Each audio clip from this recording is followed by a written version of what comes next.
Greetings to all. Today is Friday, the 18th of April, 2025. We have gathered here to add wisdom to the mind, so that we may awaken to the ordinary and natural truth of all states, something incredibly simple, yet unseen, because we simply did not know, never having observed within. We mistake natural processes as me or mine. We cling to states and stories and suffer over them, even though all phenomena unfold as nature, just as they are, belonging to no one. No nature contains a self. Because ignorance sits at the very root of the mind, wisdom must be added. This is why we come to learn awakening to the mind itself. I have made this recording to explain the mind, so that everyone may listen, whether child or elder, disabled or abled, female or male, any gender, any age, any school of thought, any tradition, any belief, any nation, any culture, any origin. It is open to all. It divides no class, excludes no one. My heart aspires for peace in the world, to lay a foundation for a flourishing age, an age where all beings coexist in ease and contentment, without harm, without the mind being thrust outward into anger, hatred, resentment, vengeance, gossip, or oppression of one another. An age where no one abuses or injures another through mental outflows. Why is such instruction necessary? Because I am pointing us toward reversing the current, turning inward to recognize the mind clearly. We have a mind, yet we do not know the mind. We have never known that we ourselves are mind, only mistakenly grasping its movements and outer coverings, believing this body to be me, never realizing the original element that we are. It is like the seed of an avocado. If we were the seed, that formless pure potential within, yet we never knew we were the seed, and believed instead that we were the flesh or the skin. Then a sage arrives and says, "The flesh is not you, the skin is not you."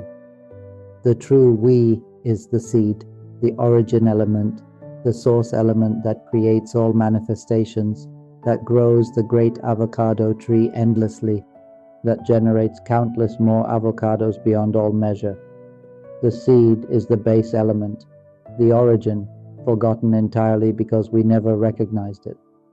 In the same way, the mind is the element of life, without shape, empty, radiant, and utterly pure, one and the same with the vast unbounded emptiness of the infinite universe. The mind is the primal origin element, the nature that senses. The awareness arising upon hearing this very voice now is a function that belongs to nature, functioning as a tool. Awareness is like the bubble of soap that wraps emptiness into a perceivable form, the subtle body that appears when mind begins assigning meaning. When something moves and collides with the surface of this bubble, sensing happens spontaneously. But without this bubble at all, mind would not sense anything, would not know any movement, because the mind, as the life element itself, is formless, supremely pure, inherently empty, the origin of everything, yet entirely unmoving, undifferentiated, unknown to itself, and unrecognized by us. And so we have been lost inside mental formations this whole time, lost inside the mind's bubble. If this is truly understood within yourself, your tears will fall on their own, drawn by how light, released, and relieved the heart suddenly becomes. Then we see how we have been lost inside the movements of mind, lost inside mere tools we once believed to be our core. Once awareness has been formed, it is able to sense and also to ripple. When something makes contact, this awareness produces an effect. It ripples into waves, into vibrations, into patterns much like a moving current. The voice that we think in the mind, the voice that I am speaking now with this open mouth, also arises from within the rippling of awareness. This is the second movement of the mind. The next movement of awareness ripples into mental images. When we picture a single giraffe in the mind, even a child, a grandchild, a parent, the image appears clearly within the heart. This is the third movement, rippling into form through images. Following this, awareness ripples into emotions. This is the fourth movement, rippling into pleasure, into pain, into neutrality, into calm, into peace, into satisfaction, into dissatisfaction. But all of these are simply movements of awareness, not the mind itself. They arise and fade as effects, like tools functioning moment to moment.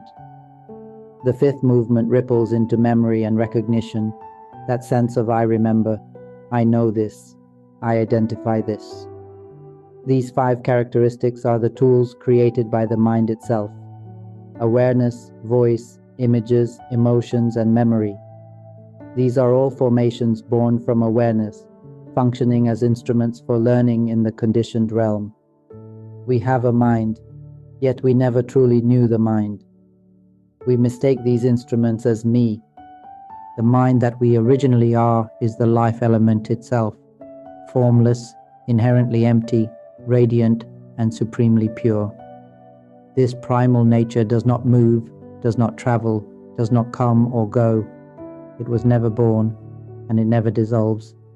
This nature contains no merit, no demerit, no good, no evil, no right, no wrong, no truth or falsity. It depends on none. Nothing can reside within it. This purity contains no virtue or vice, holds no righteousness, harbors no corruption. It is the primal origin element, pre-existing before any conditioned creation. The explanation I am giving now uses awareness in the form of a voice to communicate with those who have been lost in thinking they are human, but truly, we were never born into this world.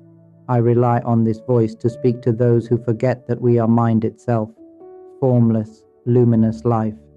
The sense of being human is created by this inner voice that has been speaking all along, assigning meanings, emotions, stories, identities. This very voice exists only as a ripple of awareness, not as a self. We must remember that we are mind, primal, pure life. As long as we do not know this directly, we will be endlessly swept through the conditioned world. But when the mind is clearly recognized, the formations loosen on their own. And if we never recognize this, the voice continues outward, and all conditioned suffering ripples endlessly.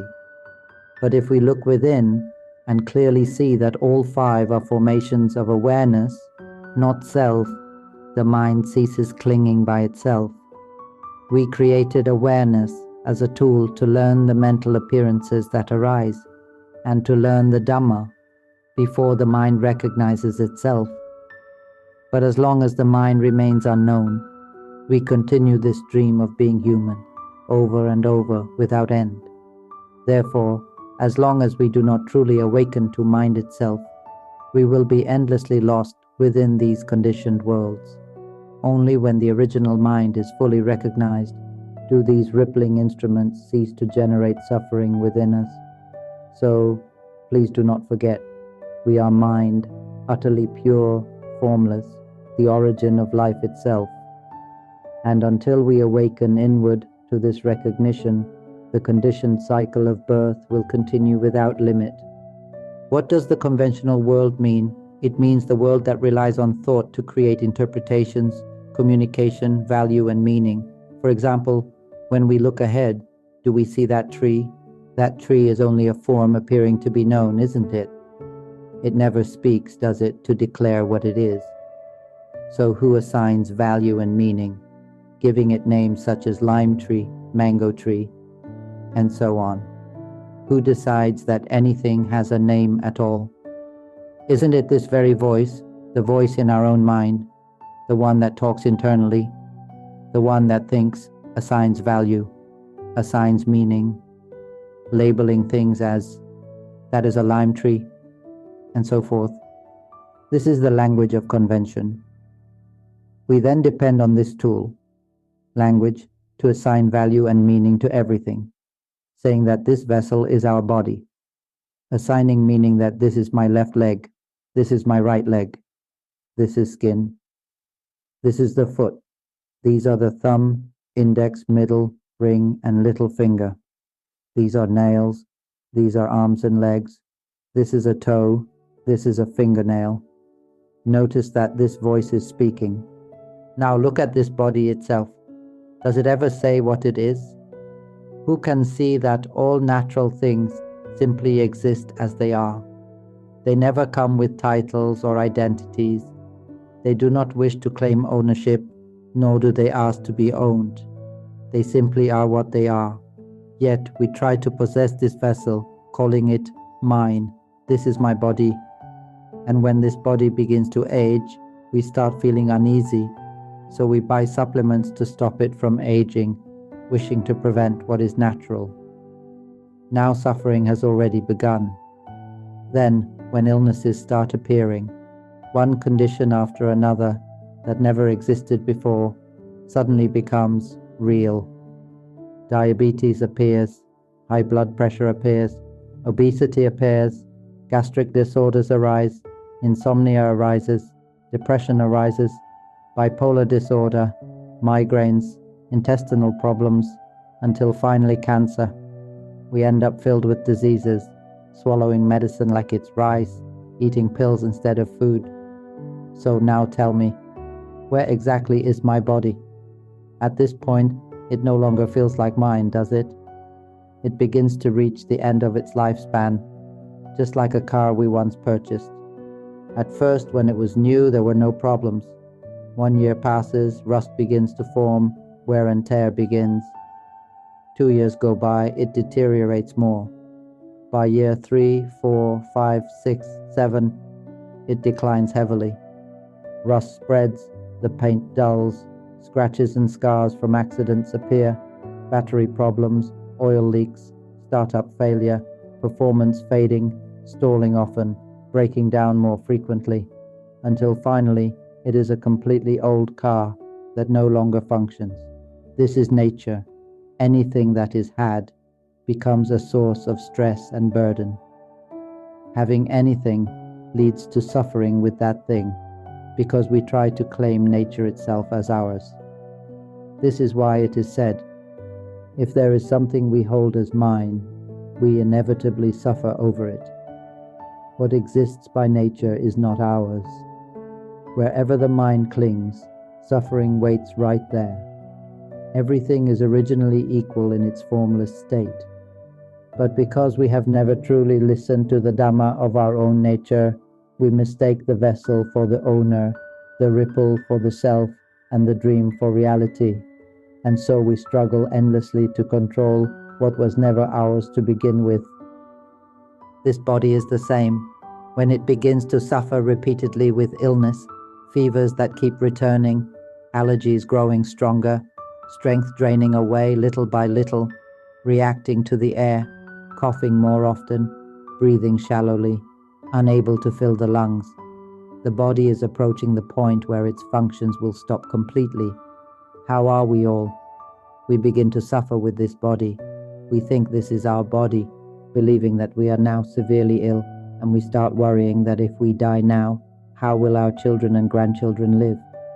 Will they squander all of our possessions? Will anyone preserve the ideals we worked so hard to build? Will anyone continue the mission we created?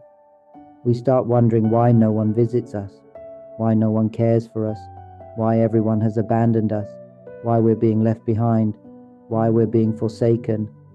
Thoughts increase. Do we know that we are thinking? No, we don't know it at all. We never realize that we're merely borrowing a natural instrument, a vessel taken from nature to temporarily rely upon. We never know that we ourselves are the life element, formless, empty, crystal clear, immensely pure, an origin element that is never born, never ages, never falls sick, never dies. We never know that we are the pure element, yet instead we assume ownership over every condition, meaning and function, labeling everything with value and meaning, repeating, "This is mine, this is my body." But if this body were truly us, It would never age, never fall ill, never die. It cannot declare itself as anything at all. The stomach digests on its own, the intestines function on their own, the lungs, liver, skin, bones, teeth, eyes, every part works spontaneously by itself, without ever needing a command from us. Even this speaking now, the projecting of voice, the forming of speech, the movement of tongue, teeth, lips, breath timing, vocal projection, does the body wait for us to instruct it? No, it simply works by itself automatically, exactly as nature designed it. So the question remains, where is the we that claims ownership? Where is the self in the arm that simply moves, or the leg that simply walks? None of these bodily parts ever call themselves mine. None of them ever announce, I am an arm, I am a leg. It is only the voice in the mind that constantly labels, defines, assigns value and meaning, constructs conventions and dualities, narrates stories, builds assumptions, forming the entire world through silent commentary within the mind. We cling to conditions, never realizing there is no one carrying the conditions in the first place. The final question floats again. Where is the self in all of this conventional world? Where is the self in this dream world built by the voice within the mind? This body simply functions as nature. We need not interfere. We cannot command the breath to be faster or slower. Can we? No, we cannot, because it already works spontaneously. We are the ones thinking, yet never realizing that we're borrowing a natural vessel. The arm is just a natural condition. The leg is just a natural condition. None of them ever label themselves.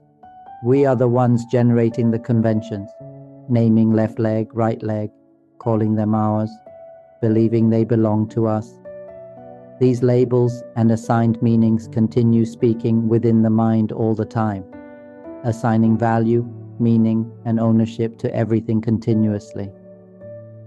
If anyone sees this truth clearly, someday there may be a moment of inner clarity where the mind suddenly realizes that everything in this world, even parents, children, grandchildren, ancestors, relatives, are simply natural roles and natural appearances, not the self.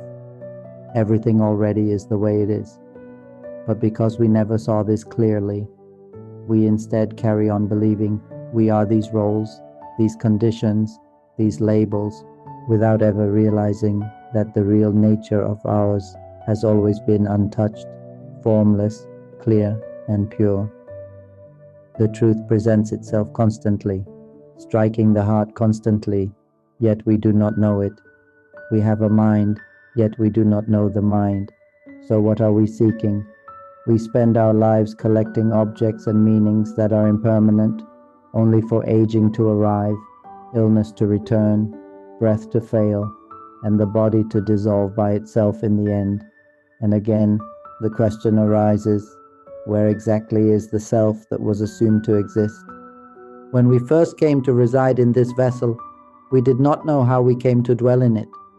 We did not know why we received this body and not another one. We simply did not know. While we are still alive, before death arrives, we struggle. We seek money, material things, praise, status, rank.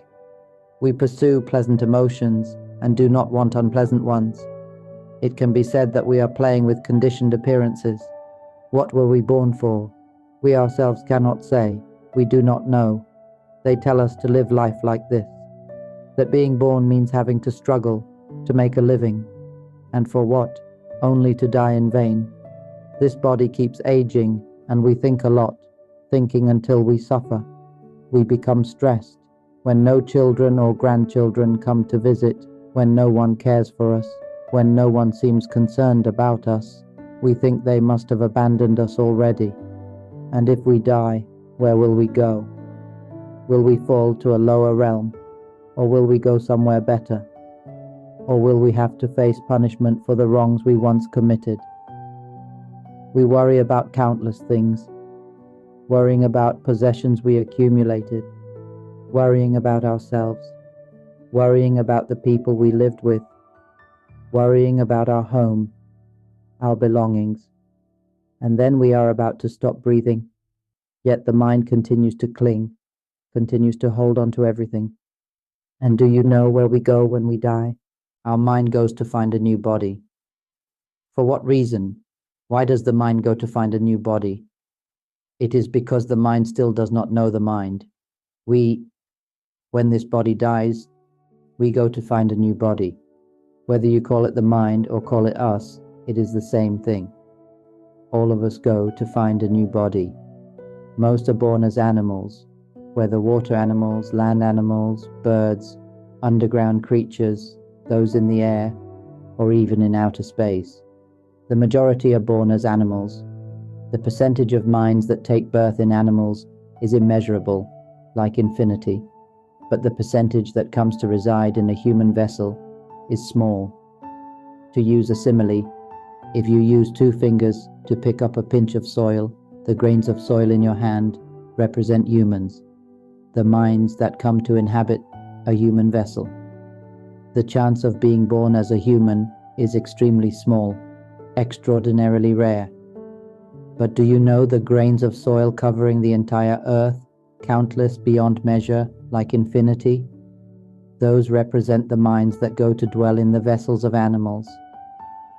Whenever we die from this body, it is called dying in vain. Why? Because we still do not know that we are the pure element. We still believe that we truly exist as a self.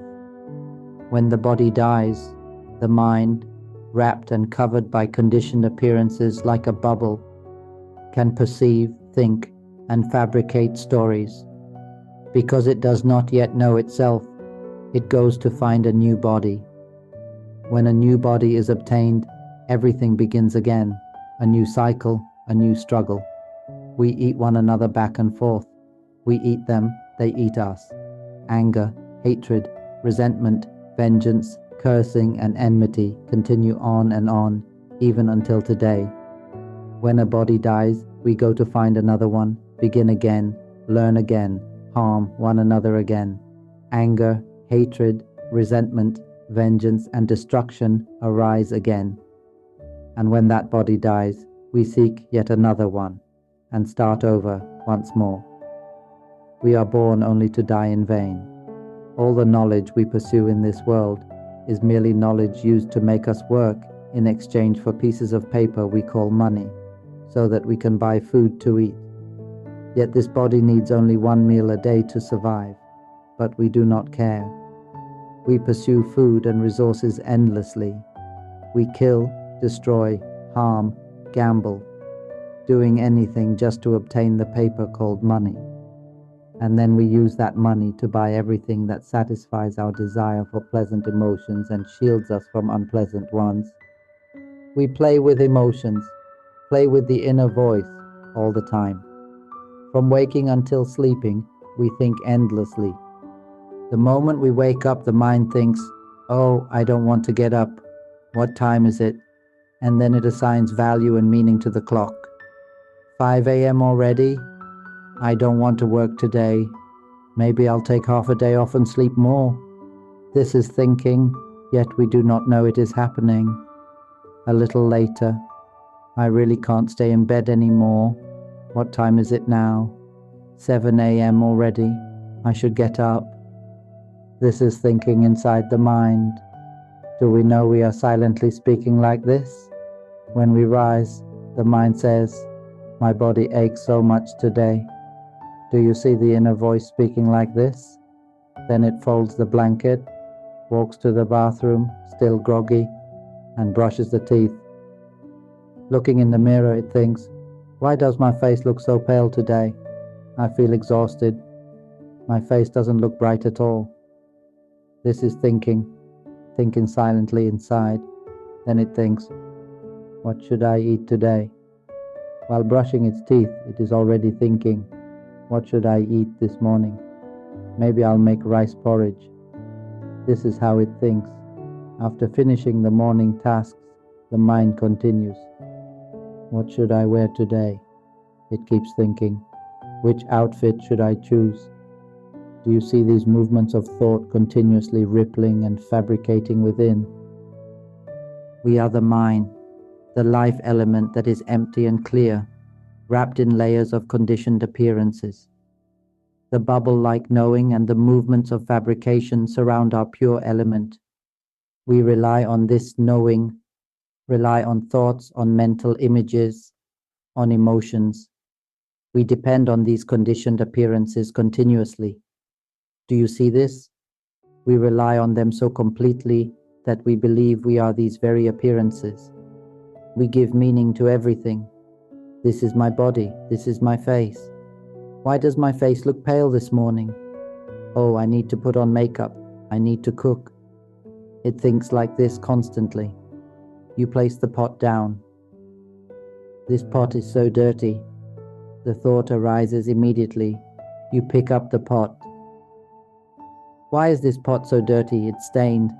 I have to wash it again. This is how the mind keeps thinking. Do you see these thoughts? If we can see these conditioned appearances, see that they arise and operate on their own, do you understand that this is where the path to realizing the mind begins? You will be freed from suffering permanently if your aspiration is sincere. Set a vow that you will listen to my Dhamma every day. Listen until my voice naturally resonates within the mind. Listen to my talks on the Panya Vimutti channel every day. Listen until my voice echoes inside. It won't take long, not more than 7 days or 7 months. Truly, not even a month. But if one is deeply deluded, then it may take several months.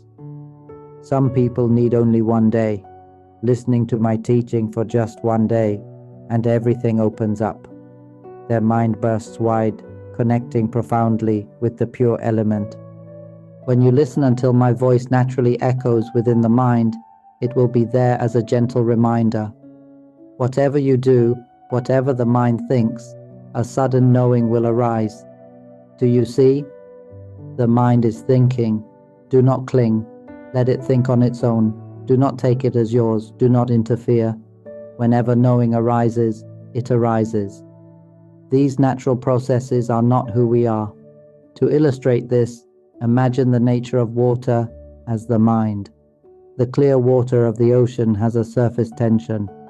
When something touches it, it ripples. It immediately receives the contact, then produces waves, high waves, low waves, spreading outward in all directions and eventually dissolving. When touched again, it ripples again and fades again. These ripples, are they the water itself? They have no true substance. They are only movements of water, not the water. The water is not the ripples.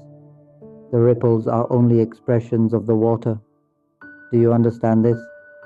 Now imagine if the water were foolish. If it lacked wisdom, it might believe that it is the ripple. It forgets that it is water. It thinks, I am this wave. Wouldn't that be foolish? It is the same with the mind.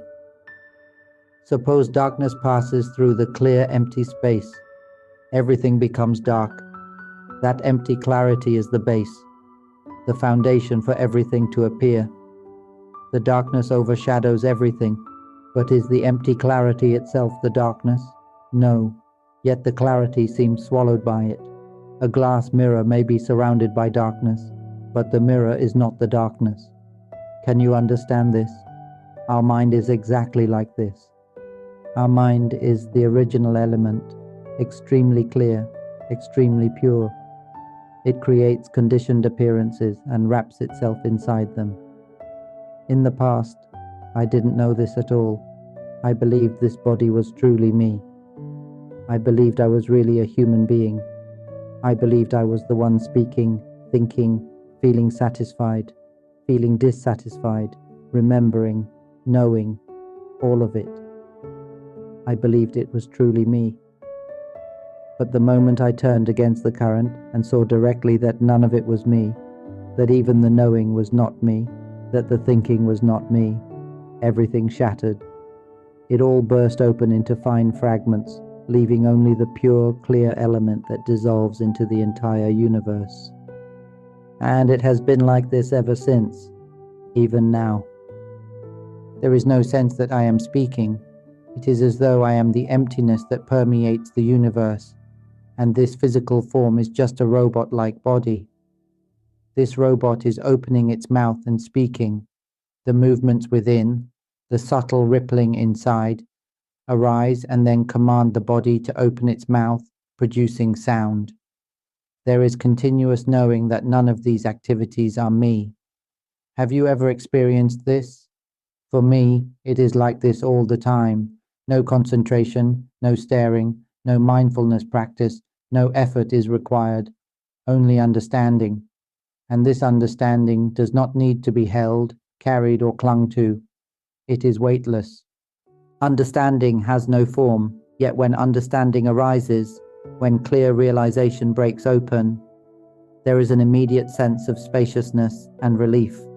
The moment you truly see that we are the mind, the life element that is empty, clear, and profoundly pure, you will become as I am. All doubt about birth disappears. Simply understanding the mind and realizing it directly is enough. When this realization dawned in me, I finally saw what all beings have been deceived by. They have mistaken a natural process for a self. Do you know that we have never truly been born into this world? We are a formless nature, incredibly clear, profoundly pure, utterly pristine. We are this pure nature, yet we become deluded and believe that we are this vessel. We become deluded and believe that the one who speaks, thinks, feels emotion, remembers, and knows is me. I used to believe all of that it was truly me. But when I turned against the current and saw that none of these appearances were me, everything shattered. It was as though a bomb were thrown into the center of the chest, exploding into countless fine particles until nothing remained, no self left at all. And then suddenly there was only the pure element dissolving into the entire universe. In that moment I came to know, is this what I truly am? This life itself, a life with no form. Only then did I realize that we are a formless nature, incredibly clear, profoundly pure, no longer needing a body, no longer needing a voice to communicate, no longer needing mental imagery to think, no longer needing pleasant or unpleasant emotions, no longer needing calm or agitation. All of these, the desire for happiness, the resistance to suffering, the longing for peace, the dislike of disturbance, are simply conditioned appearances arising within. They are all movements of the mind. I realize that I am the clear, pure element that merges as one with the universe. Tears fell. I saw the depth of my former ignorance. This point is essential. Remember it well. When one has realized the mind and burst through to the pure element, the knowing arises instantly that there is no birth. When this is reached, you know you will never be born again. You know you will never suffer again. And you know unmistakably that this is the final life. It becomes completely clear. Even if a great teacher were standing before you, there would be nothing to ask. You simply know. Just as when you wake up from sleep, if someone asks, "How do you know you are awake?" you would answer, "Because I got up from the bed. I'm here, speaking, opening my eyes, doing things. This is what it means to be awake." There is no need for further proof. It is the same for us. We have been sleeping and dreaming that we are humans, dreaming that we have families, dreaming that everything is real, struggling to survive, experiencing joy, sorrow, pain, sickness, and all kinds of conditions. The dream felt entirely real. But when the moment of awakening arrives, when a sage points the way and tells us to wake up, tells us that nothing in this world truly exists in the way we assumed, and when the mind finally accepts this truth, everything jolts awake in an instant. When you jolt awake, you realize everything. Was it all just a dream? Tears fall. This is the kind of knowing that reveals our own ignorance. Remember this well. Whoever has realized the mind and become fully established in the pure element will know without doubt that there is no more birth. All tasks are finished. There is nothing left to do. One simply lives out this life while sharing this truth so that all beings throughout the infinite universe may awaken.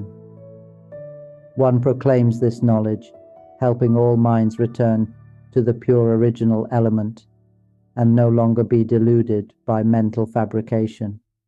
When you awaken to the pure element, another knowing arises. How could I have been so deluded? You will see clearly the ignorance that made you cling to this place as home. It will no longer appear as home. You will see everything simply as it is. You will cling to no natural process at all. You will see the nature of sound, thinking as it thinks, speaking as it speaks. Thoughts appearing in the mind will be seen as simply doing their function. Mental images arising, doing their function. Pleasant, unpleasant, neutral, or peaceful emotions, all just doing their function. Memory and knowing will also continue their functions, recognizing sounds and appearances as they arise. The question then becomes simple. Where is the me in all of this? This is what happens when you turn against the current and awaken, when you see the truth that there is no self. The moment the mind accepts that there is no self, everything explodes. The mind that had wrapped itself in layers of mental fabrication, like a delicate bubble surrounding emptiness, bursts open. The pure emptiness that had been confined inside dissolves into the elemental universe. When this knowing arises, tears flow, astonishment arises, and you immediately understand how foolish you had been. It is such a simple thing. We simply never realized that we were living inside mental fabrication, inside the inner voice that speaks, the constant thinking, the ongoing commentary. We have been relying on thought without ever knowing it. Suppose you are about to cook rice porridge. You fill the pot with water, add the rice, then think, I'll add minced pork and season it well. You open the refrigerator and a cool breeze touches your face. You feel the cold. At that moment, do you notice that the sensation of cold arises on its own? If you see, it feels cold by itself, then where am I in this? If you see this truth, that the sensation knows itself, and you turn inward to observe this directly, a great explosion occurs. The bubble bursts. You become the emptiness that permeates the universe. This is how it is for me. Then a vast understanding arises, seeing clearly how all beings are deluded by something so simple. We have merely been deluded by the appearances we ourselves created to learn the nature of the mind. Most beings cannot realize the mind on their own, not at all. They must meet someone who has vowed to guide all beings out of the cycle. When you meet such a teacher, realization becomes easy, because someone who has mastered the knowledge of awakening, who speaks only about the mind, about non-self, about thought, is extremely rare. Rare to the point of being almost impossible to find. Such a one can point directly to thought, to mental images, to emotions, to knowing, to memory, and reveal that none of these have any self in them. They are not us, not ours, and what we truly are is the empty, clear, pure element. This knowing, this is the goal. Here is another analogy for you to see clearly. When this body dies, our mind does not die. It is untouched. It simply goes on to inhabit a new body. When that body dies, it finds another one. This is the nature of our mind, the life element. It keeps taking up new vessels, learning anew, suffering anew, becoming entangled anew, then seeking yet another vessel, learning again, and repeating the cycle endlessly. This continues without end until we meet a sage who has mastered the knowledge and can point the way. and we must incline this knowledge into the mind, simply following it, just as a student learns from a master chef. A true master chef does not hand you a recipe book. He teaches you the principles. Watch this. Begin with the fire. Place the pot on the stove. These are the tools you'll need. The spatula, the ladle. The heat must be just right. Too hot is like this. Just right is like this. Add the ingredients that take longer to cook first and those that cook quickly afterward. He teaches the underlying structure. Once you grasp these principles deeply, grasp them until they reach the heart, you can become a professional cook with ease. This is what a true master does. He teaches the essence, the steps, the foundation. When you truly understand, you don't need to memorize. Understanding itself becomes effortless. And with understanding, confusion disappears. You can adapt, create, and transform dishes endlessly. This is the teaching of one who has mastered the path. But someone who has not mastered it will simply open a cookbook and recite from it. They have never truly cooked. They don't actually know the process. So even after studying 5 years, you still cannot cook well. Nothing tastes right, because the teacher only knows how to repeat what the book says. It is the same with the path of realizing the mind. When we meet a sage who has mastered this knowledge, the knowledge of awakening, and he teaches us about the mind, we simply follow, understand, and observe. The more deeply we understand, the lighter and more spacious we become. Doubt fades gradually. Finally, everything becomes extremely light and open because the mind is releasing itself from conditioned appearances. Another analogy. Imagine you have leapt onto a horse. You bought this horse as a tool, but once you climb onto its back, it carries you away, running far from home until you cannot find the way back. You no longer know where you are or how to return. The horse has taken you too far, in too many directions. This is exactly what our mind has done. It created tools, the processes of knowing, thinking, imagining, feeling, remembering. The mind created all these as instruments, but then it became deluded and identified with them, believing itself to be these very processes, even though none of them ever had a self, and none of them were ever us. The voice, whether spoken outwardly or arising silently in the mind, cannot be grasped or shaped into any solid form, can it? Mental images cannot be shaped into a solid form either. Pleasant and unpleasant emotions cannot be turned into anything tangible. Yet we drown in pleasant emotions, drown in painful ones, crying, hurting, suffering. But emotions have no real substance. They are fabricated illusions, appearances that arise and dissolve on their own. This is why I keep saying, do you know when you are thinking? Do you know when you are playing with the appearances of the mind? If you simply remain awake within, without clinging or flowing outward to grasp anything, the conditioned appearances lose all value. They truly become worthless, and the mind releases itself from them. Even as I speak now, there is no grasping. Mental images, emotions, knowing, all continue functioning just as before, but without any attachment. The same pleasant emotions arise, the same unpleasant emotions arise, the same mental events appear, yet wisdom clearly sees that none of these are me. Whatever arises is not mine. This is the knowing that revealed the truth to me when I turned back against the current, when the clinging snapped. It was like a bubble bursting open, and when it burst, a profound realization appeared. It is actually so simple. The study of the knowledge of awakening, of non-birth, of freedom from suffering. It is simple, and one who realizes this will never boast, never claim superiority, never criticize or harm others.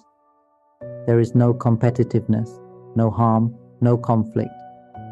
Instead, there is only the wish to share, to help everyone awaken.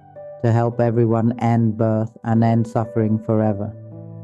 And you realize clearly that all suffering arises simply because we think. Once thought appears, emotion appears. Suppose you think, oh, I'd like to eat durian. 2 beautifully wrapped segments would be perfect. As soon as this thought appears, a pleasant emotion arises. If you go and buy it, an even stronger pleasant emotion appears. But if you think, I want durian, but there's no durian for sale around here, that too is a thought, yet you don't see it. If you could see the thought the moment it forms, a realization would burst forth. Ah, this is how thought works. It creates everything. This is the entire constructed world. And you see that you've been trapped inside the world of appearances. This inner voice tells stories of father, mother, children, relatives.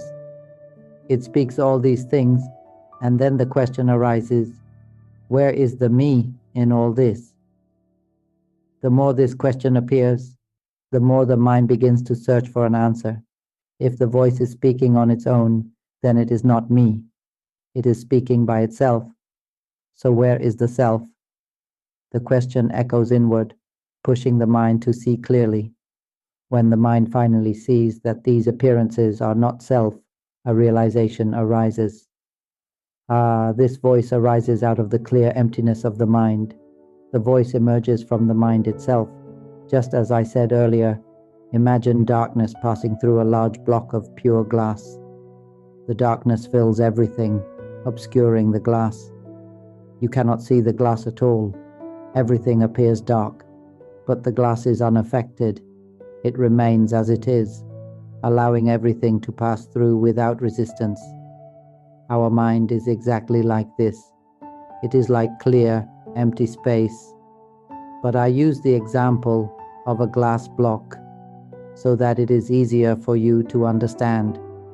Imagine for a moment that this block of glass is alive. When darkness passes through it, the clear glass says, I am the darkness. The clear glass believes it is the darkness. Do you understand this? It is just like us believing that we are human. If you hear this and tears well up instantly, then good. It means the understanding is breaking open. But if someone hears this and feels nothing, still confused, it means they are still deeply blind, their wisdom still very small, unable to grasp the principle at all. Now notice what happens when the darkness begins to fade and light slowly enters. As the darkness diminishes, the clear glass becomes uneasy. It becomes distressed. When the darkness that it believes itself to be begins to disappear, it suffers. How will I survive without the darkness? Even though its true nature is pure, clear glass, it clings to the idea that it is darkness. This is just like us. When the body is about to die, we suffer with it, just as the clear glass suffers when it mistakenly believes that it is the darkness. Then light passes through the glass, illuminating everything. Everywhere you look is bright, radiant, filled with light. And now the clear glass begins to think, oh, I am the light. Do you see how foolish that is? First it believed it was darkness, and it grieved when it thought it had lost the darkness, the thing it believed itself to be. Then when light appears, it immediately grasps the idea that it is the light. I am the light, it declares. And when the light begins to fade again, the glass feels disturbed and worried because it thinks it is losing who it is once more. Then when darkness returns, the glass again identifies with it. So what is the glass really? Is it the darkness or is it the light? How foolish is this glass? But if the clear glass were to know the truth, everything would change. When darkness passes through, the glass would simply observe, oh, darkness is appearing, and now it is fading. So this darkness is not me, otherwise how could I be aware of it? And when the darkness dissolves and light appears, it observes again, darkness has gone, light is coming. Why do these keep changing? Why do they arise and pass? A knowing begins to arise. These are not me. They come and go by themselves. They are simply natural phenomena appearing and dissolving on their own. I am not the darkness, and I am not the light. So the question naturally returns, if darkness and light are not me, then where is the me? And when the glass begins to understand that the dark and the bright appearances passing through its clear, empty nature are not what it is, the knowledge returns inward. Ah, I am the clear glass itself. It realizes its true nature after having been deluded for so long, believing itself to be the darkness and believing itself to be the light, until one day it meets a sage, someone who tells it clearly, you are neither the darkness nor the light. These are merely natural events passing through you. They arise and dissolve on their own. You only need to know them as they truly are, that they are not you. When you see this, you will discover purity and freedom from suffering. And so the clear glass understands and awakens to the truth that it is the pure clear glass itself. Do you understand this point? In the same way, when this body dies, we suffer, and when our mind goes on to find a new body, we are delighted, thinking we have become that new body. Then when that body dies, we find another one and again rejoice, believing we are the new form. So what exactly are we? It is the same as the clear glass block that once believed it was the darkness, then believed it was the light, and finally realized that neither the darkness nor the light was itself. So then the question returns, where is the me in all of this? A realization dawns that what it truly is the clear glass. In the same way, we have a mind, yet we do not know the mind. We have not awakened to it. Instead, we go searching for something that is not us, becoming deluded by the body, even though the body is not ours. We believe we are this physical container. When this body dies, we suffer. Then when we obtain a new body, whether as a land animal, a bird, a water creature, a centipede, or an earthworm, we delight again, celebrating our new form, running around happily, as if it is truly us. We use the voice to communicate, unaware that the voice is not us at all. It is just like the glass block that clung to darkness and then clung to light. If we can see that the voice that speaks is not us speaking, that it is merely a natural process producing conventional language, a natural function that thinks and expresses itself through inner sound, then whoever sees this will burst into tears. One realizes that everything in this world arises because we think. Even father, mother, children, relatives, they arise from this inner voice. And when this is understood, tears fall effortlessly. Even this body. It is the voice that speaks, but the body does not speak as mine. Tears will fall, and now look further. What about thought? Does it have any real substance? Can it be grasped? Can it be shaped into a solid form? It cannot. It appears on its own and dissolves on its own. When you see clearly that thought arises and fades by itself, the question returns. Then where is the me? The realization strikes back inward. Then who is the one that knows? The knowing that is aware of the voice right now. Is it knowing on its own? Without practicing mindfulness, without asceticism, it simply knows sound by itself, perceives by itself. So is the knower not me? A profound realization appears. The knowing is not me knowing. It knows on its own. And this is the moment the inner explosion occurs. This is how it happened for me. Even now, I live without any sense of being a human. The knowing that is present does not feel like I am knowing, and the speaking that occurs does not feel like I am speaking. There is no sense of a speaker, no sense of a listener, no sense of a knower. None of these remain. There is only nature functioning on its own, in accordance with the vow made long ago, the vow to lift beings out of the cycle, to lead them to freedom from the endless round. That is the only purpose. I did not come for anything else, this alone, to guide every being, every mind in every universe, out of the cycle of becoming. O clear glass blocks, do not foolishly cling to the darkness. Do not foolishly cling to the light. You are the clear element. You are not the darkness. You are not the light. You are not the voice, nor the mental images, nor the emotions, nor the knowing. You are the formless life element, empty, clear, utterly pure, profoundly pristine, the immortal element. Wake up now, return home now, O clear glass blocks. The time is now complete, so let us end here.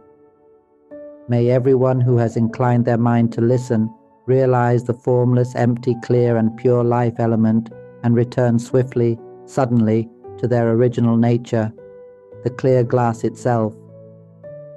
If you're interested in these teachings on awakening, mind observation, and transcending suffering through wisdom, we'd love to hear your thoughts.